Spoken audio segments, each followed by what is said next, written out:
We are in Matthew chapter 15 this morning.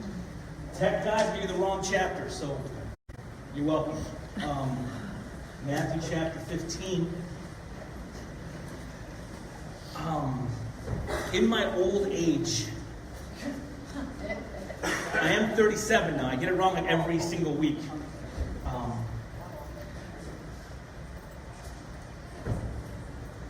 I cry less than I used to. I don't know if that's good or bad, it's just true.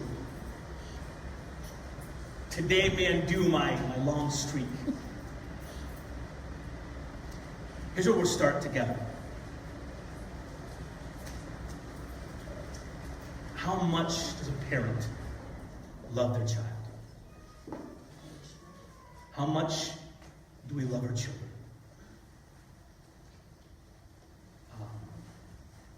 From the moment they are born, and completely dependent, needing you for life and strength. We gotta turn that off if you could, brother. That'd be cool. Okay, it's all good, man. Is that phone being turned off in the back there? You got it? Okay, good. From the moment our children are born, and we hold them for the first time, something happens inside of our hearts. I had a girl first. My first child was a girl, and a lot of us, we don't know what we're going to have. We don't know what it's going to be. We wonder, it's going to be boys, it's going to be girl. We didn't know. We didn't have a party with the balloons that come out of a box. We didn't know. It was a surprise. And I thought it was a boy, the way the kid moved, and it was a girl. When you have a little girl, man, it softens you up like nothing else. And I remember when we first brought that little girl home. I remember going down with the car, putting the kid in the car seat, putting that kid in the car, just wondering, am I doing this right? Are they latched in? Are they safe? And you're driving home, watching every other driver, because you had this precious cargo in your car. And remember, we got home, we walked into our apartment, we put the car seat on the floor in our apartment, and just stared at the baby. We had this baby here in our house. What do we do with it? How do we take care of it? What do we do with it? And things change. The baby grows up, learns to walk, learns to talk, learns to eat, feed itself. You know, how old that kid gets, it's still your kid. It's still I'm 37. My mom still calls me by the pet name she called me when I was 4 years old. Say it. No. Still scratches the back of my head, and you know what? Every time, like a puppy, it's. Now you might be here, like, Pastor, I don't have children. That may be true. Does it mean that you will not have an influence over the life of a child? You might be an uncle or an aunt, which is a high and holy ministry.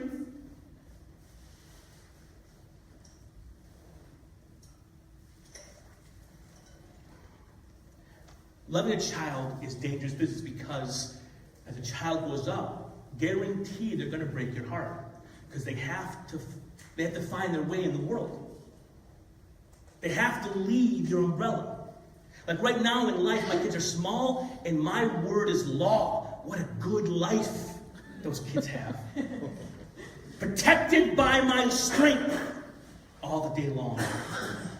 One day we're in the front yard and a dog got loose and came bearing their yard. It was I don't know what kind of dog it was. He was gigantic. It was a wolf. Came into our front yard, and it was like a beeline to my daughter. She's small. She's good, easy prey. And I ran and got between that dog and my daughter. I dropped down to all fours and started barking back at the dog, like. And she didn't even flinch. She thought this was like a game or something. But that dog backed down. Neighbors did too. That guy's crazy. He lived near us. The day's going to come, though.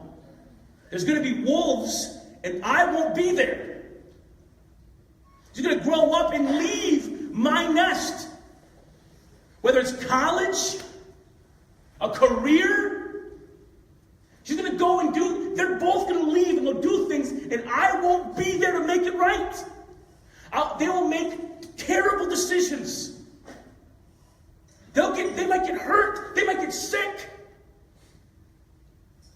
I won't be there. I don't have enough power. I won't be able to stop it. Yesterday, I got the worst call you can get as a pastor. I heard this in the news. In Davison, a little boy fell off the bleachers in Davison and fell on the concrete below. So I go to Hurley Hospital, I meet a family, and their little 3-year-old guy, he's not doing well. As a parent, you're powerless.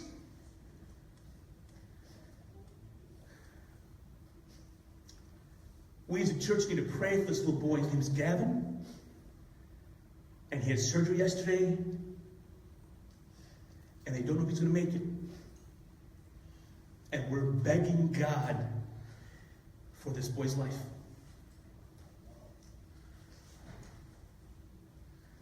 In Matthew 15, we meet a mother. And she is fighting for her daughter. The story reads as follows. Jesus went away from there, 5:21. Jesus went away from there and withdrew to the district of Tyre and Sidon. Basically we don't know where these places are. We don't know where these cities are. He leaves Jerusalem, leaves the land of the Jews where his people are, and goes to the coast to where the Phoenicians live.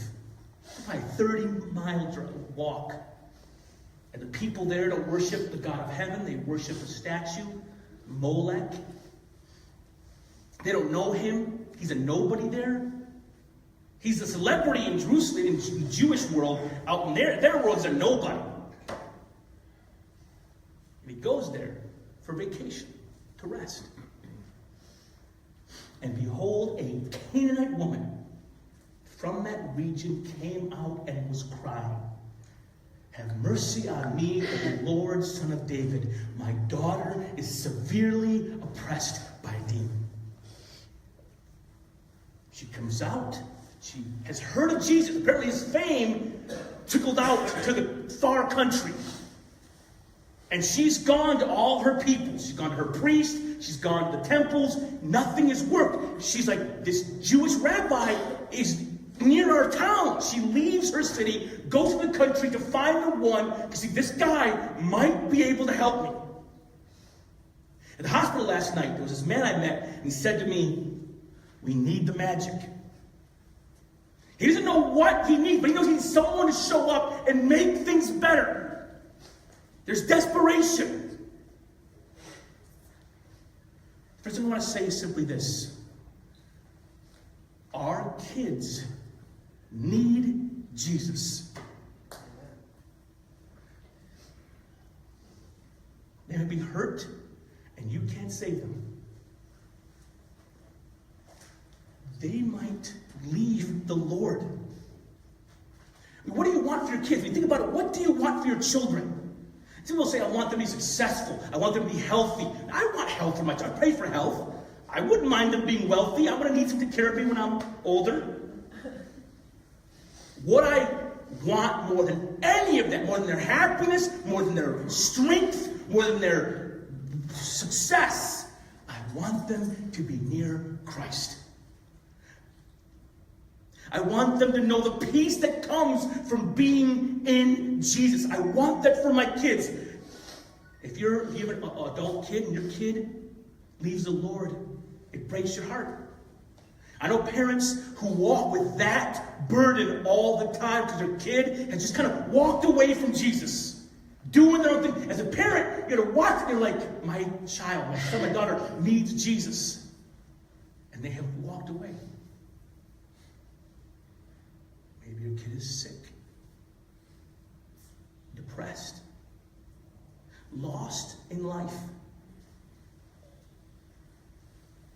Your kid needs Jesus. What do we do when our kids need Jesus?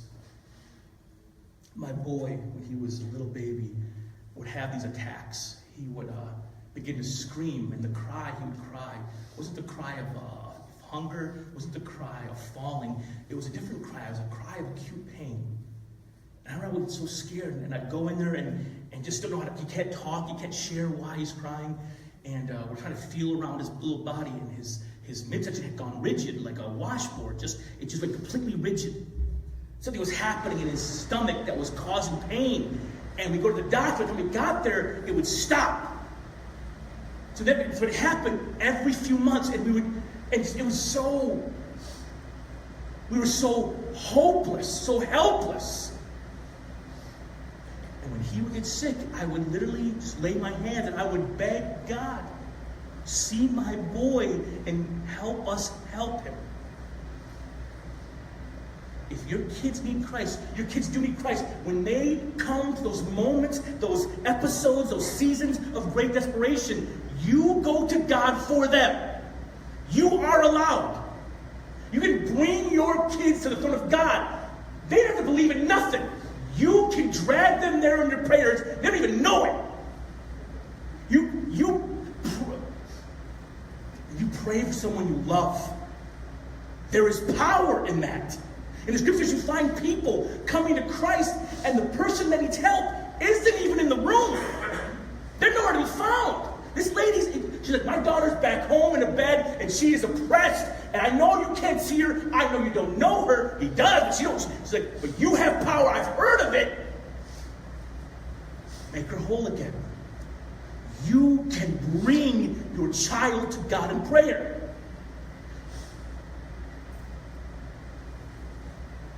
A tip to Christian parents. When your kid decides to rebel, and they do. My wife, the saint, when she was 13, dated a 17-year-old Dominican. Every kid has a moment. Your dad, I don't know how he did not pull out a gun. Every kid pushes the limit, pushes the line. When your kid crosses that line, when your kid goes on a path, and you see that kid make decisions, it's going to hurt them. You know they're going to get hurt. You know their decisions are going to hurt their life. Here's what you don't do. Don't nag them. It's not going to help. If they're an adult, and you just harp and hack, condemn, judge, disown, it doesn't help the kid. I'll throw a bomb for us. Here's a grenade.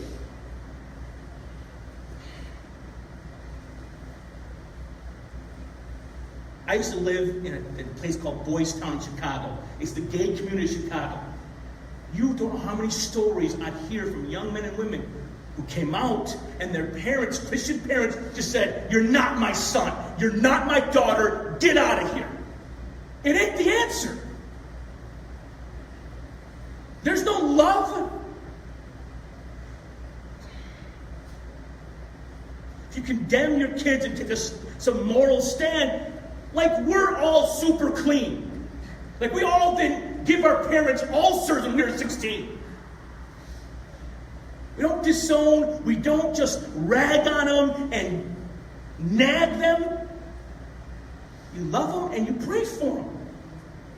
You might be a parent of an addict.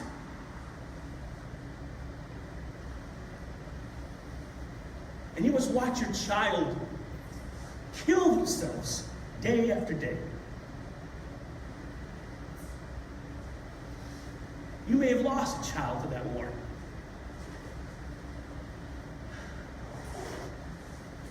You don't enable. You don't give them $20. You know where it's going.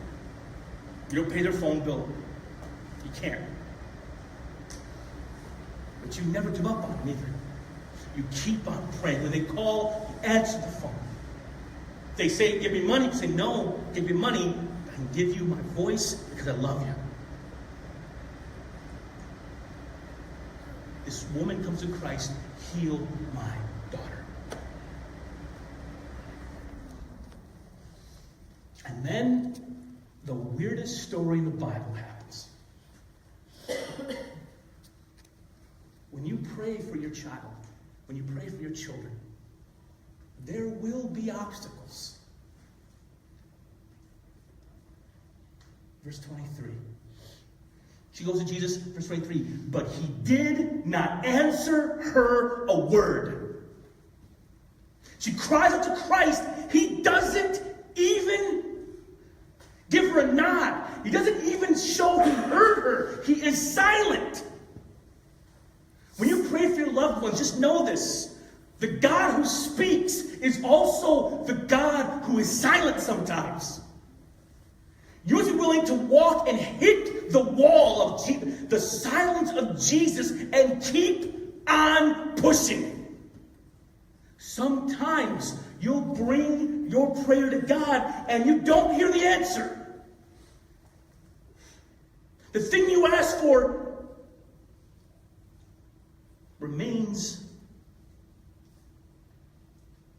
far away. Keep on pushing. The silence of God, the silence of Christ, we all run into that sometimes. This woman goes to Christ, begs Jesus, and hears nothing. You know what she does? She doesn't get mad, doesn't give up. She keeps on pushing. There are people I love who I've been praying for 24 years. And I'm still praying for them.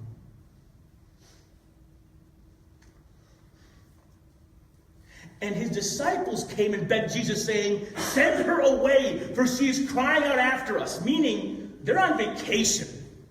No one here knows no one knows that he's a rabbi healer guy. They just left all the crowds that were like coming around, help us, we're hungry, we're sick.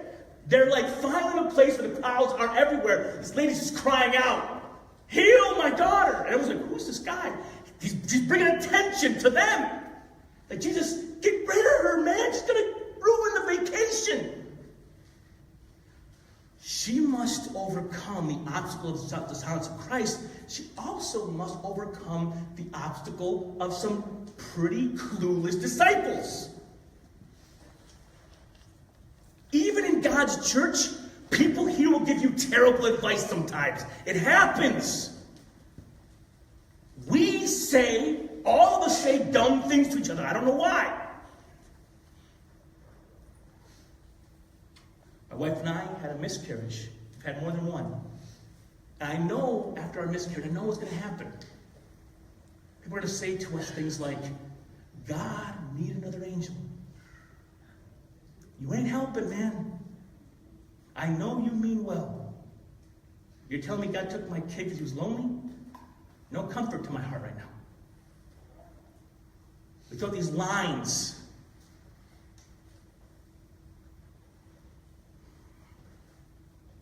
If you're praying for someone you love, and the church, the family you're a part of discourages you, you keep on seeking God for that person you love. People may tell you, why do you keep praying for them? They're a worthless cause, a hopeless cause. They're never going to change. Don't listen to them. You keep bringing your child to the Lord. Overcome that obstacle. Listen to this one. He answered, I was sent only to the lost sheep of the house of Israel. Holy cow.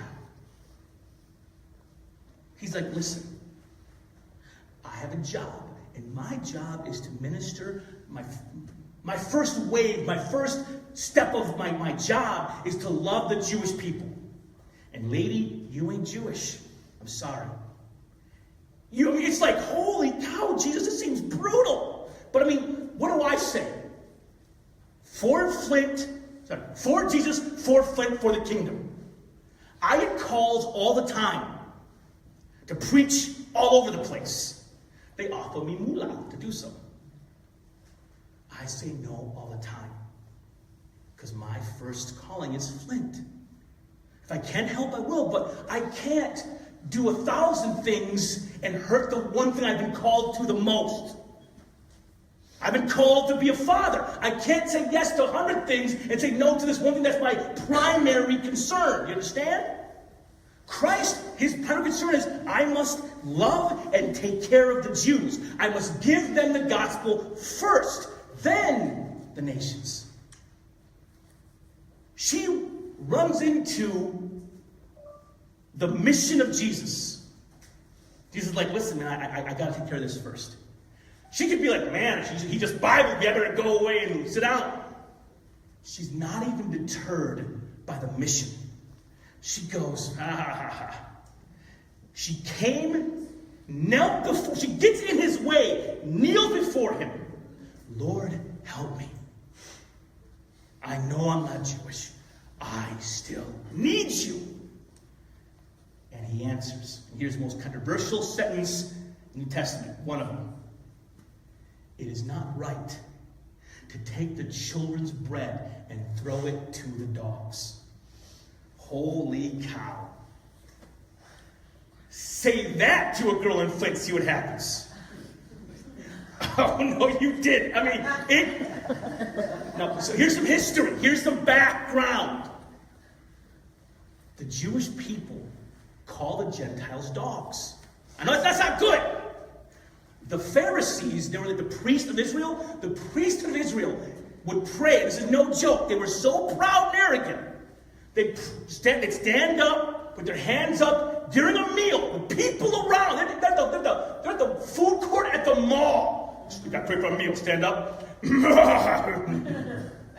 Dear Lord, I thank you that I was not born a woman, a Gentile, or a dog. Amen. Arrogant jerks these guys were. And they called Gentiles dogs sometimes. Now, the Bible word, there's two Bible words for dog, okay, in the Greek. And the word that the Jews usually used for dog meant, if you've ever been to Latin America, you've seen the wandering, scavenging dogs, the gross, rib cage, flea dogs, okay? They used that word for dog. Nasty, scavenger, gross dog. Christ, like, lessens the blow. He used the word for like a puppy, an animal, a pet. It's still a dog. But he changed the word a little bit. He goes, listen, here's the point. Christ is a storyteller. He goes, listen, I have to give this, my time, I must give my time to my people. I can't feed other people's families if it hurts my family. Makes sense. At this point, she could give up. She's like, man, Jesus doesn't want to help me. But she says to him, yes, Lord, yet even the dogs eat the crumbs that fall from their master's table. This woman's humility is unbelievable. I'd be like, I ain't no dog, jerk, and leave. But she knew she didn't deserve it.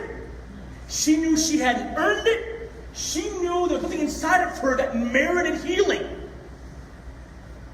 But she was not going home without healing for her daughter. Because you know what? I know I'm a Canaanite. I know my people worship crazy statues and offer stinking kids to the... I know that my people do crazy stuff. And as a Canaanite, she's an ancient enemy of the Jews. She goes, I know my people killed your people. I know I deserve it, but listen. I know you're so powerful and so strong. Even the crumbs that fall off the table can give me what I need. I know that the leftovers, if I can stinking... That's a bad example, actually. Well, that's weird. I'll tell it, okay? It's weird, though, because it's all confusing. I was in Rome once. I was in Rome once, and we're at the Vatican, and we're looking at this beautiful art and statues, and all of a sudden, the crowd starts moving. Like, people start moving, there's whispering, and I'm a pretty strong man. I've survived the crowds of Chicago during like New Year's Eve. This crowd started moving. I could enter it. We were swept along in a wave. Everyone's like, we couldn't fight the crowd. The crowd just, and all of a sudden we go against these fences. And there's Papa Francisco, Pope Francis. And we happen to be near all these Argentinians. And he's from Argentina, so they're just like, they love this guy. He is like Elvis back from the dead, you know. He's John Lennon. He's all the greatest. People are going crazy. They're doing like chants and claps, and the crowd, it's electricity. He's walking far away, and he stops, and he's like, hey. And he says, hey, people burst into tears. Burst into tears, fall over, that one little wave, everyone was like, oh my gosh. They felt a little bit of attention, and it filled their hearts with joy. This woman said, Jesus, I know I don't deserve it. I know if people don't follow you. I know my past isn't awesome. I've done terrible things. I don't deserve your help. But I know you can. Even a glance from you could be all I need for my family to be okay.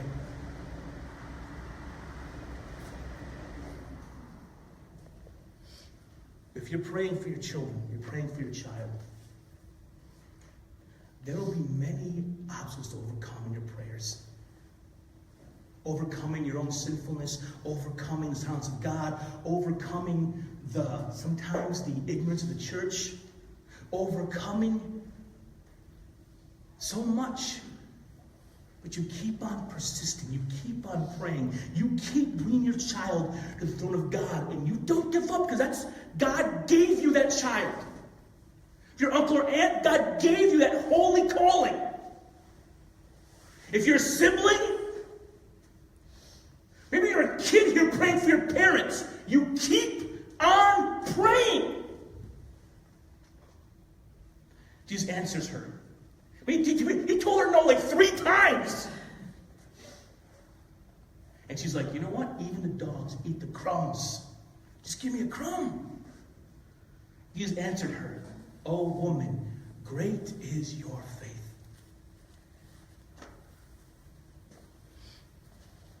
faith. Jesus says this phrase, great is your faith, to only 2 people. A disciple never gets that. His peoples are. Last week, Christ told Peter, "Oh, you of little faith." Like that's what he tells his people. They mess up all the time. He tells this woman, "Great is your faith." Oh, woman, great is your faith. You believe me so much. You know I can heal your daughter. You won't give up. You keep on just asking and knocking. And what does the word say? Seek and you shall find. Ask and it shall be given to you. Knock and the door shall be open for you. Ask and keep on asking. Seek and keep on seeking. Knock and keep on knocking. Jesus says, be it done for you as you desire. And her daughter was healed instantly.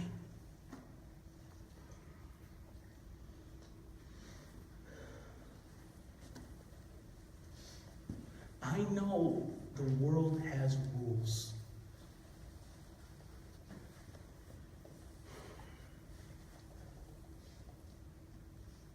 Gravity pulls things down. Certain injuries don't heal. Addicts don't stop using. That's the world we live in. But there is a God in heaven who can make all things new. The most broken of homes can be touched.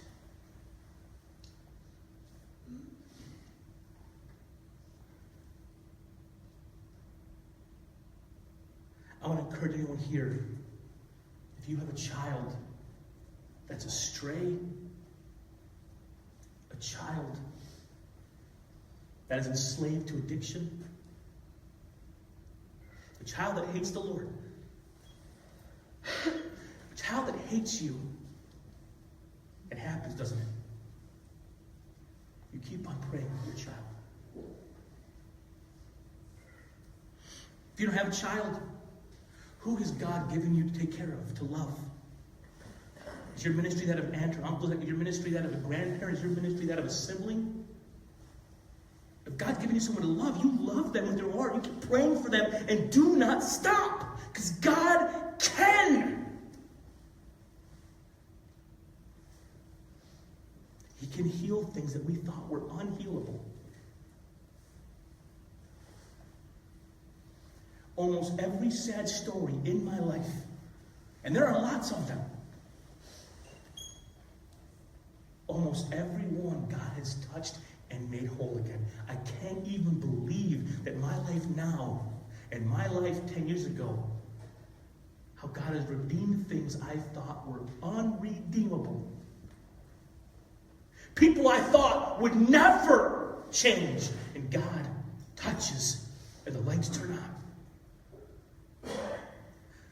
There are children I thought.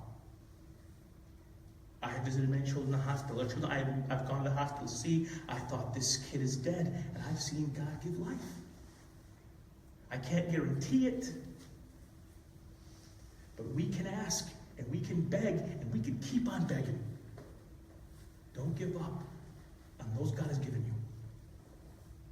You may be the one person out there bringing that person to the throne of God. Don't you stop. Because God can heal. God does heal. And our prayers can be the very tool he uses to do that. With that said, let us bow our heads together.